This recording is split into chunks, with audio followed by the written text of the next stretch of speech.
Hello friends, कैसे हैं आप सब। उम्मीद करता हूँ आप लोग अच्छे होंगे। और हमने एक प्रश्नावली 1.1 और 1.2 हमने करा दिया था। आज हम 1.3 कराने जा रहे हैं। चलिए स्टार्ट करते हैं। ये वास्तविक संख्या का चैप्टर है, इतना तो आपको ज़रूर मालूम होना चाहिए। चलिए, पहला है, सिद्ध कीजिए कि √5 एक अपरमेय संख्या है। क्या है? अपरमेय संख्या है। फ्रेंड्स, जब इस तरह का सवाल हो और आपको कहा जाए सिद्ध करने के लिए कि यह एक अपरमेय संख्या है, तो हम इसका अपोजिट मानेंगे। अपोजिट कहने का मतलब हुआ कि हम परमेय संख्या मानेंगे, तभी तो यह गलत होगा। तो हम साबित करेंगे और अपरमेय संख्या होगी। ठीक है, इस बात को आप समझे होंगे। चलिए, माना कि √5 एक परमेय संख्या है। कैसी संख्या है? परमेय संख्या है। ठीक है, इसलिए √5 बराबर a/b, जहाँ a तथा b पूर्णांक है। b और a में कोई उभयनिष्ठ गुणनखंड नहीं है, होना भी नहीं चाहिए। यदि होगा तो कट जाएगा। क्या होगा? कट जाएगा, फिर इसका कोई मतलब ही नहीं रह जाएगा। इस बात को आप समझते होंगे। और हाँ, b=0। क्या? b=0।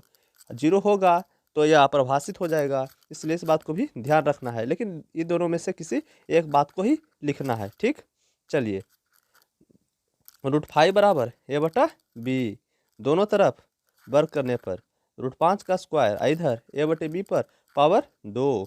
क्या होगा? स्क्वायर से रूट कट जाएगा। इस बात को आप समझते होंगे, क्योंकि रूट का वैल्यू 1/2 के बराबर होता है। गुना पर 2 रहेगा तो ये कट जाएगा। ठीक है, चलिए, इस तरह a² / b²। ठीक है, यानी क्रॉस मल्टीप्लिकेशन करेंगे तो 5b² बराबर a²। यहाँ a² 5 से विभाज्य है। किस तरह विभाज्य है फ्रेंड्स? b² बराबर a²/5 होगा। इधर गुना में है तो यहाँ पर भागा में आ जाएगा। इस तरह यह विभाज्य करता है, यानी भाग लगता है। ठीक है फ्रेंड्स, चलिए आगे बढ़ते हैं। अतः a² 5 से क्या है? विभाज्य है। अतः ये भी 5 से विभाज्य होगा। कहने का मतलब हुआ फ्रेंड्स, मान लिया 3 का स्क्वायर 3 से विभाज्य होता है, तो 3 भी 3 से विभाज्य होगा। ये हम एग्जाम्पल दिए हैं।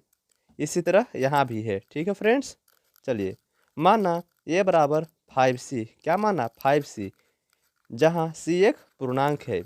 जब 5c माना है तो हाँ, a² की जगह पर रखा गया है 5c, इसलिए इसका भी वर्ग होगा। और यहाँ पर 5b² होगा। कहाँ से? चूँकि a² बराबर b² है। ठीक है, इस तरह से पावर 2 होने पर क्या होगा? 25c का स्क्वायर होगा। यहाँ पर 5b² होगा, इसलिए तो यहाँ पर कटेगा। कटेगा किस तरह से फ्रेंड्स? यहाँ पर आप जरूर गौर किए होंगे कि यहाँ से 5 जो है 5 से कटता है। क्या होता है? कटता है। कितना बार में? 5 बार में। इसलिए क्या होगा? 5c²।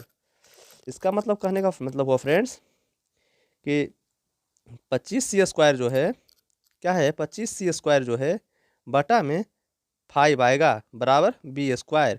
ठीक है फ्रेंड्स, जो 5 बार में कटता है। क्या हुआ? 5c² बराबर b²। चलिए, इतना समझना आपके लिए आसान हो गया है। चलिए, b² क्या है? 5 का गुणन है।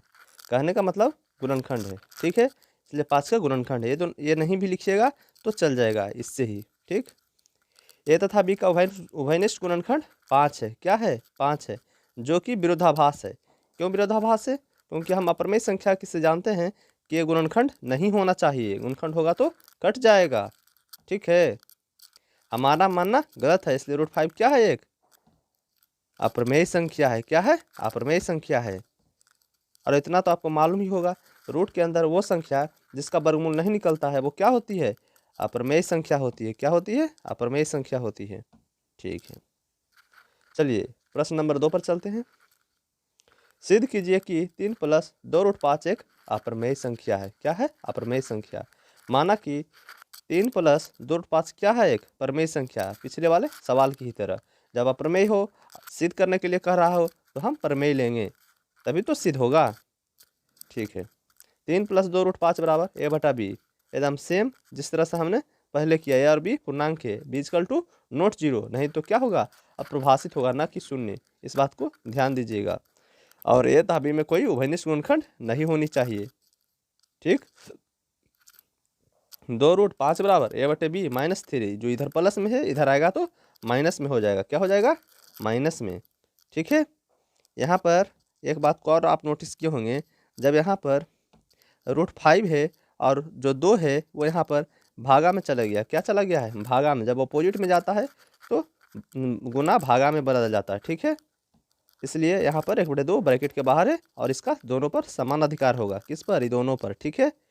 चलिए, यानी कि दोनों से गुना होगा, ठीक। यानी a/2b माइनस 3/2, ठीक है। चूँकि a तथा b क्या है? दोनों ही पूर्णांक है, इसलिए a/2b माइनस 3/2 क्या है? एक प्रमेय संख्या है। क्या है? प्रमेय संख्या है। लेकिन √5 तो एक अप्रमेय संख्या है, ये तो हम सिद्ध किए ही हैं। हमारा मानना गलत है, इसलिए 3 + 2 √5 एक अप्रमेय संख्या है। क्या है? एक अप्रमेय संख्या है, ठीक है। हाँ फ्रेंड्स, यहाँ पर एक बात को आप ध्यान दीजिएगा कि एक प्रमेय संख्या, जैसे कि 3, सिर्फ 3 को लें तो क्या है? एक प्रमेय संख्या है। लेकिन 2√5 क्या है? एक अप्रमेय संख्या है। सिंगल डिजिट को भी लेते हैं तो भी। लेकिन एक प्रमेय और एक अप्रमेय के योगफल से बनी संख्या अप्रमेय संख्या होती है, या एक प्रमेय और एक अप्रमेय के अंतरफल से भी बनी संख्या अप्रमेय संख्या होती है। इस बात को आप ध्यान दीजिएगा, ठीक है फ्रेंड्स। चलिए अगला, सिद्ध कीजिए कि निम्नलिखित संख्याएं अप्रमेय है। किस तरह से सिद्ध करना है? चलिए देखते हैं। 1/√2 एक है, दूसरा है 7√5, तीसरा है 6 + √2। क्या है? 6 + √2। चलिए बारी बारी से सिद्ध करते हैं। माना कि 1/√2 क्या है? एक प्रमेय संख्या है। क्यों माना? क्योंकि सिद्ध करना है अप्रमेय, इसलिए मानेंगे प्रमेय, ठीक है। 1/√2 बराबर a/b। क्या है? a/b, जहाँ a तथा b एक अभाज्य पूर्ण संख्या है। क्या है? पूर्ण संख्या। इसलिए 1/√2 का परमेयकरण करेंगे। क्या करेंगे? परमेयकरण करेंगे। परमेयकरण का मतलब हुआ जो रूट में है हर में, उसको हटाना होता है। हटाने के लिए हम क्या करेंगे? सेम संख्या से अंश और हर दोनों में हम गुना करेंगे। गुना करने से क्या होगा? रूट खत्म हो जाएगा, यानी 2 बचेगा, ठीक है फ्रेंड्स। चलिए आगे हम देखते हैं, और a/b सेम रहेगा, ठीक है। चलिए फ्रेंड्स, और यहाँ पर √2 और 2 क्या हो जाएगा? क्रॉस मल्टीप्लिकेशन हो जाएगा। क्या हो जाएगा? Cross multiplication. इसलिए क्या हो जाएगा? 2a/b, ठीक है। √2 बराबर 2a/b, इसलिए 2a/b क्या होगा? एक प्रमेय संख्या है। क्या है? प्रमेय संख्या है। क्यों प्रमेय संख्या? क्योंकि b से भाग लग रहा है, ठीक है। इसलिए √2 भी एक क्या होगा? प्रमेय संख्या होगा। लेकिन √2 एक अप्रमेय संख्या है, इस बात को आप जानते हैं, जो कि विरोधाभास है। क्या है? विरोधाभास है। इसलिए यह निष्कर्ष निकालना गलत है कि 1/√2 एक प्रमेय संख्या है। क्या है? प्रमेय संख्या है, ठीक है। चलिए ठीक है फ्रेंड्स, इसी तरह हमारे साथ बने रहिए और आगे समझते रहिए, ठीक है। माना कि 7√5 एक प्रमेय संख्या है। 2 नंबर सिद्ध करना था ना यहाँ पर, 7√5। इसी चीज़ को हम ध्यान में रखेंगे, 7√5। चलिए ठीक है, इसी तरह से ऊपर में दिया गया है। तो 7√5 को हम सिद्ध करना है। क्या करना है? सिद्ध करना है। किस तरह से सिद्ध करना है? बिल्कुल इस तरह से, ठीक है। चलिए हमारे साथ बने रहिए और हम जल्द ही देखेंगे। माना कि 7√5 एक प्रमेय संख्या है जो कि इसके विपरीत है। क्या है? विपरीत है, क्योंकि सिद्ध करना है 7√5 एक अप्रमेय संख्या है। ये ऊपर में सिद्ध करने का दूसरा नंबर सवाल में था, ठीक। इसलिए हम ऊपर भी इंडिकेट किए थे, जो कि इसके विपरीत है। 7√5 बराबर a/b क्या है? जहाँ a/b क्या है? एक अभाज्य पूर्णांक है, ठीक। √5 बराबर a/7b, जब इधर गुणाम है तो इधर क्या हो जाएगा? भागाम हो जाएगा, ठीक है। चलिए, इसलिए √5 बराबर a/7b। a/7b क्या है? प्रमेय संख्या है। क्या है? प्रमेय संख्या है। √5 भी एक क्या है? प्रमेय संख्या है। लेकिन आप तो जानते हैं कि √5 एक क्या है? अप्रमेय संख्या है। क्या है? अप्रमेय संख्या है, जो कि विरोधाभास है। हमारा मानना गलत था, अतः 7√5 एक क्या है? प्रमेय संख्या है, ठीक है। चलिए फ्रेंड्स, और आगे हमारे साथ बने रहें। चलिए तीसरा नंबर सवाल भी इसी तरह से। माना 6 + √2 प्रमेय संख्या है। क्या है? प्रमेय संख्या। जबकि हमें सिद्ध करना क्या है? 6 + √2 एक अप्रमेय संख्या, ये सिद्ध करना है, इसलिए हम इसका अपोजिट लिए हैं। 6 + √2 बराबर a/b, ठीक है। a तथा b क्या है? एक अभाज्य पूर्णांक है, जहाँ b = ≠0, ठीक है। √2 बराबर a/b, जब प्लस में है इधर आएगा तो माइनस में, इसलिए यहाँ पर -6 है, ठीक है। ठीक है फ्रेंड्स, चलिए इसी तरह हमारे साथ बने रहिए। ए तथा बी एक अभाज्य पूर्णांक है। क्या है? अभाज्य पूर्णांक है, ठीक है। इसलिए A बटे बी -6 क्या है? एक परमेय संख्या है। क्या है? परमेय संख्या है। √2 भी एक परमेय संख्या है। √2 भी एक परमेय संख्या है, लेकिन √2 एक क्या है? अप्रमेय संख्या है। क्या? अप्रमेय संख्या। √2, √3, √5, √7, √11 ये सब क्या है? सब के सब अप्रमेय संख्या है, जो कि विरोधाभास है। इसलिए हमारा मानना गलत था, चूंकि 6 + √2 क्या है? एक परमेय संख्या है। क्या है? परमेय संख्या है। चलिए आगे बढ़ते हैं। इस तरह हमारा 1.3 भी समाप्त हुआ। चलिए प्रश्नावली 1.4 हम शुरू करते हैं। अगर आपको कोई दिक्कत हो तो कृपया कर कमेंट करें, हम उस पर अगली बार ज़रूर विचार करेंगे और कुछ अच्छा करने का प्रयास रहेगा। चलिए प्रश्नावली 1.4 देखते हैं। बिना लंबी विभाजन प्रक्रिया किए बताइए कि निम्नलिखित परमेय संख्याओं के दशमलव प्रसार शांत है या शांत आवर्ती हैं। चलिए देखते हैं, यहाँ पर फैक्टर निकालना होगा। चलिए 13/3125 है, तो यहाँ पर फैक्टर निकाला हूँ 3125 का। तो आप देख रहे होंगे 3125 का किस तरह से फैक्टर निकाला गया है। ये तो ना तो 2 से कटेगा ना तो 3 से कटेगा। चलिए ये 5 से कटता है, इसलिए 5 से हमने लगाया है तो 625 बार में, फिर 5 से लगाया है, फिर 125 बार में लगेगा, फिर 5 से 25 25 25 से, फिर 5 से 25 25। समझ रहे होंगे बात को। चलिए इस तरह से इसका क्रियाकलाप हो गया। चलिए अब ये देखना है कि 3125 में केवल 5 अभाज्य गुणनखंड है। क्या है? 5 है। फ्रेंड्स जब शांत आवर्ती को बताना हो, यानी कि यहाँ जो सवाल पूछा गया है कि शांत है दशमलव या अशांत है, तो मैं आपको बता दूं कि जब शांत आवर्ती को जानना हो तो ये 5 और 2 का फैक्टर होना चाहिए। कहने का मतलब हुआ 2m गुना 5n। इसका मतलब साफ साफ है कि मैंने कह रहा हूँ कि 2 और 5 होना ही चाहिए। 2 या 5 में से किसी एक भी रहना चाहिए, इसके अलावा कोई नहीं होना चाहिए। यदि जो होगा तो वो अशांत आवर्ती होगा। ठीक है, इस बात को आप ध्यान दीजिएगा। सारा खेल इसी का है। ठीक है, चलिए इसलिए क्या है ये 3125 क्या है? यह शांत दशमलव है। अब क्यों शांत दशमलव है? क्योंकि यहाँ पर केवल 5 है। 5 है या 2 रहता तो भी शांत होता, इसके अलावा कुछ भी होता तो अशांत होता। इसलिए क्या है? शांत दशमलव है। चलिए और आगे भी एग्जाम्पल है, उसके माध्यम से भी समझेंगे। चलिए 17/8 क्या है? 17/8। 8 का फैक्टर तोड़ेंगे तो 2 × 2 = 2। इसमें क्या है? ये तीनों के तीनों अभाज्य गुणनखंड है। 2 क्या है? एक अभाज्य गुणनखंड है। अभाज्य गुणनखंड किस तरह का है? मैंने आपको बताया है कि 2 पर पावर n गुना 5 पर पावर m। इस तरह से हमें पावर कुछ भी रहे ये हमें नहीं देखना है, क्योंकि कुछ भी ना हो तो भी पावर 1 रहता है। इसलिए हमें 2 और 5 ही ढूंढना है। 2 है इसका मतलब शांत है। प्रश्न क्या है? शांत दशमलव है। कैसा है? शांत दशमलव है। ठीक है, इस तरह से हम 64/455 को देखेंगे। 400। हाँ, इस बात को आप ध्यान दीजिएगा कि इस तरह के सवाल में जहाँ शांत दशमलव का निकालना होता है, हम ऊपर वालों के सिर्फ कटेगा तो ही देखेंगे, अन्यथा नहीं देखेंगे। यानी अंश को हम ऐसे नहीं छेड़ेंगे, सिर्फ हर को छेड़ेंगे। ठीक है, चलिए इस तरह से 455 का मैंने फैक्टर निकाला है। आप देख सकते हैं ये भी ना तो 2 से लगेगा, ना तो 3 से लगेगा, ना ही 4 से लगेगा, सीधा 5 से लग रहा है। 5 से लगेगा 91 बार में। 9 × 5 = 45, 5 × 5, फिर 7 से 63 91, फिर 13 × 13। ठीक है, 455 का फैक्टराइजेशन किया हूँ, इतना आया है। अब इसमें आप देख सकते हैं इसमें 7 और 13 कहाँ से आ गया? नहीं आना चाहिए था फार्मूला के हिसाब से, क्योंकि 2 और 5 के अलावा कोई भी फैक्टर है, इसका मतलब अशांत दशमलव है। इसका मतलब साफ साफ है दोनों जबकि अभाज्य संख्या है, तीनों है इसमें, फिर भी यह क्या है? अशांत आवर्ती है। क्योंकि ये फार्मूला के हिसाब से 2 या 5 का ही फैक्टर होना चाहिए था, लेकिन ये 7 और 13 का फैक्टर भी है, इसलिए क्या है? अशांत आवर्ती है। चलिए फ्रेंड्स, इसी तरह हमारे साथ बने रहिए, और पसंद आता है तो आप ज़रूर लाइक एंड सब्सक्राइब कीजिए और अपने दोस्तों के बीच भी शेयर कीजिए। चलिए आगे बढ़ते हैं। चौथा नंबर 15/1600 क्या है? 1600 है। इसका भी फैक्टराइजेशन करेंगे, काफ़ी लंबा फैक्टराइजेशन है। चलिए इस बात को आप देख रहे हैं, यहाँ पर जो भी है 2 और 5 है, इसका मतलब ये शांत दशमलव है, क्योंकि 2 और 5 का ही तो फैक्टर होना चाहिए ना। चलिए ठीक है, यानी कि इसका मतलब ये शांत दशमलव है। दोनों के दोनों क्या है? जबकि दोनों की दोनों अभाज्य संख्याएं हैं। ठीक है, चलिए यहाँ पर दिया हुआ भी है, क्या है? अभाज्य संख्याएं हैं। ठीक है, चलिए दोनों के दोनों क्या है ये? यार इसलिए यह 15/1600 क्या है? शांत दशमलव है। क्या है? इसका प्रसार शांत है। चलिए ठीक है,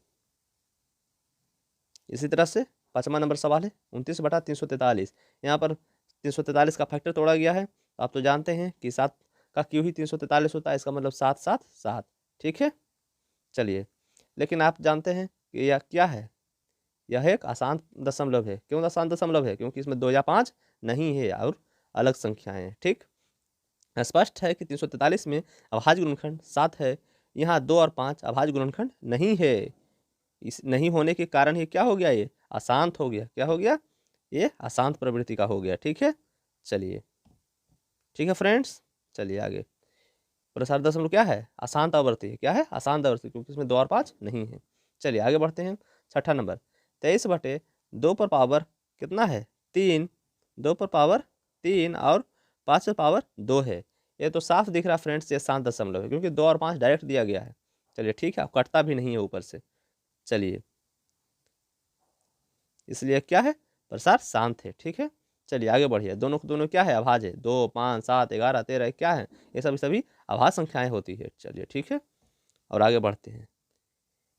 चलिए, 7वां नंबर है 129/2 पर पावर 2 और क्या है? 5 पर पावर 7 और 7 पर पावर 5 है। फ्रेंड्स, यहाँ पर 7 पर पावर 5 कहाँ से आ गया? चलिए काट कर देखते हैं। कटता भी नहीं है 129 7 से। इसका मतलब साफ है, यह अशांत प्रवृत्ति का है, क्योंकि हमें तो केवल 2 और 5 या इनमें से कोई एक होना चाहिए था, लेकिन यहाँ पर तो 7 हो गया। इसलिए क्या हो गया? ये यह शांत प्रवृत्ति का होगा। ठीक है, ये क्या है? अशांत आवर्ती है। क्या है? अशांत आवर्ती है। बाकी तीनों के तीनों क्या है? अभाज्य संख्याएं हैं। इसके लिए यह सभी चीज़ों में रहता है, इसे आप ध्यान देंगे और आसानी से लिख दीजिएगा, और ये बात को समझ ही गए होंगे। चलिए ठीक है फ्रेंड्स, चलिए आगे बढ़ते हैं। 6/15 है। 15 का फैक्टर कीजिए, कितना आएगा? 3 गुने 5। इसमें 3 क्या है? 3 क्या है? यह अशांत प्रवृत्ति का संकेत है। चलिए, इसलिए क्या है? प्रसार 3 गुने 5। एक मिनट, यहाँ पर 3/5, 3 गुना 5 तो है 15 का फैक्टर, लेकिन ये 3 से 6 कट रहा है। कितना बार में कट रहा है? 2 बार में। फ्रेंड्स, जब कटता है तो सिर्फ नीचे में क्या बचेगा? 5 ही तो बचेगा ना। कहने का मतलब हुआ फ्रेंड्स कि देखिए, 3 गुने 2 6 हुआ, ठीक, 5 गुने 3 15 हुआ, तो 3 से 3 कट गया, क्या बचा? बचा तो 5 ही ना। इसलिए क्या है? शांत दशमलव है। ठीक है, न कि अशांत। इस बात को आप ध्यान दीजिएगा। चलिए, समझ गए होंगे आप। चलिए अगला नंबर 9, 35/50। ठीक, 50 का फैक्टराइजेशन करते हैं। क्या आया? 2 गुने 5 गुने 5। चलिए, यहाँ भी कटेगा। कितना बार में कटेगा? 5 से 7 बार में कटेगा। 5 7 35, लेकिन उससे भी कोई फर्क नहीं पड़ता है, क्योंकि 2 और 5 अभी भी बना हुआ है। इसलिए क्या है? शांत प्रवृत्ति का है। क्या है? शांत, प्रसार शांत है। ठीक है, चलिए, इस बात को आप समझ ही गए होंगे। नहीं तो यहाँ पर भी कर लीजिए आप। 5 गुना 7, 5 दहें 50। ठीक है, 5 से 5 काट दीजिए। 10 का फैक्टर क्या होता है? 5 गुने 2। इसलिए यहाँ पर 5 और 2 दोनों है। ठीक है, ठीक है फ्रेंड्स, समझ गए होंगे। चलिए, 77/210 है। 210 का फैक्टराइजेशन कीजिएगा। 2 गुने 3 गुने 5 गुने 7। फ्रेंड्स, यहाँ पर भी आप देख सकते हैं 7 से कटता है कितना बार में? 11 बार में। कितना बार में कटता है? 11 बार में। फ्रेंड्स, फिर भी यहाँ पर 3 है, जो कि होना नहीं चाहिए था शांत दशमलव के लिए, इसलिए क्या हो जाएगा? अशांत हो जाएगा। ठीक है, चलिए, इसी तरह हमारे साथ बने रहिए और प्रश्नों को आसानी से समझते रहिए और आगे भी बढ़िए। ठीक है, चलिए, प्रश्न संख्या 2। प्रश्न 1 में उन प्रमेय संख्याओं के दशमलव प्रसारों को लिखिए जो शांत हैं। अब इसे शांत में लिखना है, तो शांत में किस तरह से लिखना है फ्रेंड्स? तो इस तरह के सवालों में करना क्या होता है, पहले इस तरह सवाल को फिर से एक बार पढ़ लीजिए। प्रश्न 1 में उन प्रमेय संख्याओं के दशमलव प्रसारों को लिखिए जो शांत है। ठीक है, यानी ये शांत है, इसको दशमलव प्रसार में लिखना है। अब किस तरह से लिखना है फ्रेंड्स? इस 3125 जो है, इसका फैक्टराइजेशन कीजिएगा तो इतना इतना आएगा। ठीक है, यानी कि 5 तो 5 आएगा। ठीक है फ्रेंड्स, इसमें यह होता है कि जितना 5 है उतना बैलेंस करने के लिए उतना 2 की भी ज़रूरत पड़ती है, यानी जोड़ा बनाया जाता है। यानी 5 को है 5, तो यहाँ पर हमें इसके साथ 5 ठो 2 भी गुना करना पड़ेगा, और आप जितना नीचे गुना करेंगे उतना ऊपर भी करना पड़ेगा। ये 5 गो होगा। ठीक है, ठीक है फ्रेंड्स, इतना ही गुना ऊपर भी करना पड़ेगा। आप जहाँ जैसा कि आप इस पर देख सकते हैं, यहाँ पर आप देख सकते हैं, यहाँ पर 5 ठो गुना का प्रयोग किया गया है। ठीक है फ्रेंड्स, और नीचे भी, इसलिए क्या हो गया? जोड़ा। ये ज़रूरी नहीं है कि ये सब के सब एक साथ ही हो, आप सेट कर सकते हैं जोड़ा बैठाने के लिए, जैसा कि इसमें किया गया है। इसलिए 10 गुना 10 गुना 10, यहाँ पर 5 ठो बन गया है और ऊपर में गुना कर दीजिए। ठीक है फ्रेंड्स, चलिए हमारे साथ बने रहिए। ठीक है फ्रेंड्स, इस तरह से आप भी कीजिएगा, जोड़ा बैठा दीजिएगा। इस तरह का जब भी हिसाब आए तो आप जरूर जोड़ा बैठाइएगा ताकि एग्जामिनर को आपका तरीका पसंद आए। ठीक है, इसलिए यहाँ पर जितना जितना जोड़ा बैठाने के लिए जितना 2 का जरूरत पड़ा है उतना ही ऊपर में भी लगाइएगा। ठीक है, इस तरह से यहाँ 32 गुना 13 कितना आया, 416 आएगा। कितना आएगा, 416। तो आप खुद भी करके देख लीजिएगा, प्रैक्टिस अच्छी हो जाएगी। ठीक है, इधर गुना करने का सिंपल तरीका है 1, और जितना जीरो है उतना जीरो। ठीक है, अब भागा दीजिएगा तो जितना जीरो है ऊपर उतना अंक के बाद पॉइंट पड़ेगा। ठीक है, समझ गए होंगे इस बात को, यानी कि 5 जीरो है तो 5 अंक के बाद दशमलव पड़ेगा। 3 अंक तो है ही, 2 अंक के लिए 2 जीरो बैठा दिए। ठीक है, चलिए इस तरह से आपको भी करना है एग्जाम में अच्छे मार्क्स लाने के लिए। चलिए अगला सवाल है 17/8। 17/8 को क्या करना है, 8 को इसमें फैक्टराइजेशन करना है, और जितना 2 उतना ही 5 होना चाहिए। 5 तो इसमें है ही नहीं, इसलिए 3 5 नीचे भी लगाना पड़ेगा, 3 5 ऊपर भी लगाना पड़ेगा। इस तरह से हम 3 को 5 से ऊपर गुना कीजिएंगे और 3 को 2 नीचे। ठीक, 3 को 2 और 3 को 5 नीचे, यानी जोड़ा बैठाए हैं। ठीक है, इस तरह से 10 गुने 10 गुने 10, इधर 125, 5 25 25 25 125। ठीक है, 17 गुने 125 कितना आया, 2125। ठीक है, अब बटा में 1000 कितना आया, 2.125। ठीक है फ्रेंड्स, उम्मीद करता हूँ कि आपको ये सारी बातें आसानी से समझ में आ रही होगी। चलिए अगले सवाल की ओर, 64/455। चलिए इसका भी देख लेते हैं, ये क्या है, अशांत आवर्ती है। अब किस तरह अशांत आवर्ती है, अशांत आवर्ती का कहने का मतलब है फ्रेंड्स, इसको आप फैक्टराइजेशन कर लीजिए, खुद पता चल जाएगा। ठीक है, यानी कि इसको आपको हम HW दे देते हैं। ठीक है, ज़रूर बना के लाइएगा। ठीक, और हमें कमेंट कीजिएगा। चलिए अगला देखते हैं, 15/1600। 15/1600 है तो 1600 को क्या करना है, यहाँ पर फैक्टराइजेशन करना है, यानी कि गुणनखंड निकालना है। ठीक, तो गुणनखंड निकालने के बाद इतना आता है, कितना आता है, तो जी इतना इतना आता है, यानी कि 1 2 3 4 6, 2 4 6, यहाँ पर उतना 2 आया है और 2 ठो 5 आया है। लेकिन हमें जितना 2 है उतना हमें 5 लगाना होता है। कितना, जितना 2 है उतना 5। तो हमें कितना कम रहा है, तो 4 की कमी खल रही है, क्योंकि यहाँ 6 ठो 2 है। ठीक है, कितना आया, 6 2 आया है। ठीक, इसलिए हमें 4 को 5 की कमी खल रही है नीचे में, यानी हर में। इस तरह से नीचे भी 5 की संख्या 4 रखेंगे, यानी कि 4 को 5 से गुना, मतलब कि 5 गुना 5 गुना 5 4 बार करेंगे नीचे भी और ऊपर में भी। ठीक है, इस तरह से बैलेंस रहेगा, जितना नीचे उतना ऊपर। ठीक है, और जोड़ा बैठा देंगे। जोड़ा बैठाने से क्या होगा, कैलकुलेशन आसान हो जाता है। क्या हो जाता है, आसान हो जाता है। इस तरह से 10 गुने 10 गुने 10 गुने 10 6 बार आ जाएगा। ठीक है, और ऊपर गुना करिए, 25 25 25 25 125 125 25 625 625 गुने 15। राइट, इस तरह से आपको गुना करने पर कितना आएगा, 9375। और नीचे जितना जीरो है उतना ऊपर में उतना अंक के बाद दशमलव बैठा देना है, और नहीं तो जीरो लगा के उतना अंक पूरा देना है, उसके बाद दशमलव बैठा देना है। ठीक है, ऐसा हम पिछली बार कर चुके हैं। ठीक है, चलिए आगे देखते हैं, 29/343 अशांत आवर्ती है। क्या है अशांत आवर्ती, अशांत आवर्ती का कहने का मतलब हुआ फ्रेंड्स कि जैसा कि इसका पिछले बार हमने एक HW दिया है, यहाँ पर आप देख सकते हैं, लेकिन यहाँ पर हम आपको बता देते हैं अशांत आवर्ती क्यों है, यानी कि इसका कैलकुलेशन फिर क्यों नहीं किया गया। चलिए देखिए ध्यान से, 343 का फैक्टर आप जानते हैं 7 का क्यू होता है, फिर भी आपको हम निकाल देते हैं 7 से 49 बार में, फिर 7 से 7 बार में। ठीक है, इसका मतलब क्या है, इसमें ना तो 2 है और ना ही 5 है। जब नहीं 2 है और नहीं 5 है, इसका मतलब क्या है, ये अशांत है। क्या है, अशांत है। और 2 और 5 रहता भी और 7 भी रहता फिर भी अशांत होता, क्योंकि 7 तो होना ही नहीं चाहिए शांत रहने के लिए। ठीक है, चलिए आप समझ गए होंगे और इसे बना भी लीजिएगा आप। चलिए छठा नंबर, 23/2 का क्यूब और 5 का स्क्वायर है। क्या है, 5 का स्क्वायर है, यानी 2 पर पावर 3 है और 5 पर पावर 2 है। इसका भी फैक्टर करते हैं, इसका मतलब 3 ठो 2 है और 2 ठो 5 है, यानी एक 5 कम रहा है, जितनी 2 उतना 5, यानी कि एक नीचे 5 से गुना करेंगे, एक ऊपर भी करेंगे। 23 115 और 5 दूनी 10 5 दूनी 10 5 दूनी 10 कितना आ जाएगा, 1000। ठीक है, 115/1000, यानी 0.115। ठीक है फ्रेंड्स, चलिए आगे बढ़ते हैं। 7 नंबर में 129/2 पर पावर 2, 5 पर पावर 7 और 7 पर पावर 5 का क्या है, अशांत आवर्ती।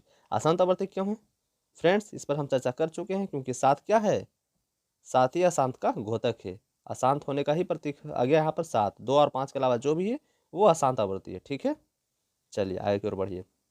6/15 इसको आप काट सकते हैं, 3 दूनी 6, या द्वितीय 6, पांतिया 15, ठीक है। इस तरह से आप काट सकते हैं जैसा आपको पसंद आए। 2 गुने 2, इधर 5 गुने 2। ऐसा क्यों? क्योंकि जब 5 है नीचे तो इसके लिए 1 2 जरूरी है, इसलिए 2 नीचे, इसलिए 1 2 ऊपर भी, ठीक है। ठीक है फ्रेंड्स, चलिए इस तरह से बैलेंस करने के लिए हमने ऐसा किया है, ताकि 4/10 और 0.4। ठीक है फ्रेंड्स, आगे बढ़ते हैं। चलिए 35/50, इसको भी आप आसानी से काट दीजिए। 7×35 और 10×50 काटा गया है, इसलिए कितना आया? 7×35, 10×50, यानी कि कहने का मतलब हो फ्रेंड्स कि 35 को हम आप लिख सकते हैं 7 गुने 5, ठीक है फ्रेंड्स। और 50 को आप लिख सकते हैं 5 गुने 10, हाँ, या फिर 5 गुने 2 भी लिख सकते हैं, ठीक है फ्रेंड्स। यहाँ पर 5 5 कट जाएगा, क्या बचा? 7/5 दूनी 10, ठीक है, यही यहाँ पर आया है, ठीक है फ्रेंड्स। आप समझ गए होंगे सब बातों को। 7/10 यानी 0.7। चलिए अब अगली बार है 77/210। ये क्या है? एक आसान आवर्ती है, नहीं तो आप खुद भी निकाल कर देख लीजिएगा कि किस तरह आसान आवर्ती है। 221 का 210 का फैक्टर आप तोड़िएगा, उसमें 2 और 5 के अलावा आ ही जाता है, 3 आ जाता है, क्योंकि 3 7 21 होता है, और 7 भी आ सकता है, इसलिए क्या हो जाएगा? आसान आवर्ती हो जाएगा। आप इसे खुद से ट्राई कीजिएगा। उम्मीद करता हूँ कि आप ये सारी चीज़ें समझ रहे होंगे। ठीक है फ्रेंड्स, अब है प्रश्न संख्या 3। यहाँ पर कहा गया है कुछ वास्तविक संख्याओं के दशमलव प्रसार नीचे दर्शाए गए हैं। प्रत्येक स्थिति के लिए निर्धारित कीजिए कि यह संख्या परमेय संख्या है या नहीं। यदि यह परमेय संख्या है और पी बटे क्यू के रूप की है, तो क्यू के अभाज्य ऋणखंडों के बारे में आप क्या कर सकते हैं? चलिए देखते हैं क्या कर सकते हैं। फ्रेंड्स, यहाँ पर जब दशमलव के बाद अंकों की संख्या सीमित हो, इसका मतलब है यह प्रमेय है। ठीक है फ्रेंड्स, यहाँ पर और उसके हम सॉल्यूशन भी करेंगे, पहले हम देख लेते हैं। और दशमलव के बाद अंकों की संख्या सीमित नहीं है या रैखिक नहीं है, इसका मतलब ये अनंत की ओर जाएगी, इसका मतलब ये प्रमेय तो नहीं है, यह अप्रमेय संख्या है। इसको आसान अनावर्ती कहते हैं। ठीक है फ्रेंड्स, और यहाँ दशमलव के बाद संख्या सीमित है या उसके ऊपर रैकरिंग है, यह प्रमेय संख्या का घोतक है, क्योंकि यह संख्या सीमित है और यही बार बार दोहराएगी। ठीक है, चलिए उम्मीद करता हूँ ये सारी चीज़ आपको समझ में आई होगी। ठीक है, चलिए जैसा कि यहाँ पर आप देख रहे होंगे 43 पॉइंट के बाद इतना क्या है? एक शांत दशमलव है। शांत दशमलव यानी कि पॉइंट के बाद अंकों की संख्या सीमित है, इसलिए क्या है? यह परमेय संख्या है। और जब परमेय संख्या है तो दशमलव के बाद जितने भी संख्या हैं उसके बदले उतना ही जीरो पड़ेगा हर में। ठीक है, तब नहीं पी बटे क्यू के रूप में होगा, क्योंकि परमेय संख्या तो यह परिभाषा ही होता है कि संख्याएं पी बटे क्यू के रूप में होती है। इसलिए क्यू पर पावर कितना हो जाएगा? 10⁻9। ठीक है, क्यू का मतलब तो ही है 9 जीरो है। ठीक है, इसलिए 10⁻9, जितना जीरो उतना पावर। ठीक, अगली बार है 0 पॉइंट इतना संख्या है, क्या है? एक अशांत आवर्ती है। क्या है? अशांत आवर्ती। या किस तरह का है? यह एक अप्रमेय संख्या है, क्योंकि इसकी फिक्स ही नहीं है कि यहाँ कहाँ तक जाएगा। ठीक है, अप्रमेय संख्या है। चलिए तीसरी बार 43 पॉइंट इतना जो भी संख्या है 1 2 3 4 5 6 7 8 9, इस पर रैकरिंग है। रैकरिंग का मतलब यह संख्या बार बार दोहराएगी जो पॉइंट के बाद है। इसका मतलब साफ साफ है अशांत आवर्ती तो है ही, ये सब की सब अशांत आवर्ती है, लेकिन क्या है? यह प्रमेय संख्या है। क्यों? क्योंकि यह संख्याएं निश्चित है, यही बार बार दोहराएगी। ठीक है, ठीक है फ्रेंड्स, उम्मीद करता हूँ ये सारी चीज़ें आपको समझ में आसानी से आ रही होगी। ठीक है, चलिए इसको पी बटे क्यू के रूप में लिखते हैं। पी बटे क्यू का मतलब हुआ, यहाँ पर एक चीज़ और नोटिस किए होंगे, जब यहाँ पर संख्या निश्चित थी तो उसके बदले हम क्या लिखे थे? यहाँ पर हम जीरो लिखे थे, यानी कि जब अंकों की संख्या निश्चित थी, अप्रमेय संख्या थी, तब पॉइंट के बाद जितने भी अंक हैं उसके बदले हमने क्या लिखा था? बटा में जीरो दिया था, जो कि क्यू के रूप का था। ठीक, चलिए इसी तरह हम यहाँ पर देखेंगे, यह भी प्रमेय संख्या ही है, लेकिन यहाँ पर दशमलव के बाद अंकों की संख्या सीमित तो है ही, लेकिन इसके ऊपर रैकरिंग है। रैकरिंग का मतलब बार बार दोहराएगी, इसलिए ऐसे सवालों में पॉइंट के बाद जितनी संख्या होती है उसके बदले बटा में जीरो जीरो ना पढ़कर उतना बार 9 पड़ता है। क्या पड़ता है? 9। ठीक है, जितना संख्या उतना 9, यानी 1 से लेकर 9 तक 9 संख्या है, इसलिए 9 संख्या 9 बार लिखाएगा। 9 अंक जो है वो 9 बार लिखाएगा। ठीक है, यानी क्यू बराबर 9 गो 9। ठीक है फ्रेंड्स, उम्मीद करता हूँ ये सारी चीज़ें आपको समझ में आई होगी। धन्यवाद दोस्तों, इस तरह से हमारे साथ बने रहिए और आने वाले वीडियो का इंतजार करें और अपने दोस्तों को शेयर करें। उम्मीद करता हूँ ये सारी वीडियो आपको अच्छी लग रही होगी और अच्छी तरह से समझ में भी आ रही होगी। ठीक है, वीडियो को लाइक करें और सब्सक्राइब करें। धन्यवाद दोस्तों। ठीक है, अगली वीडियो के लिए इंतजार।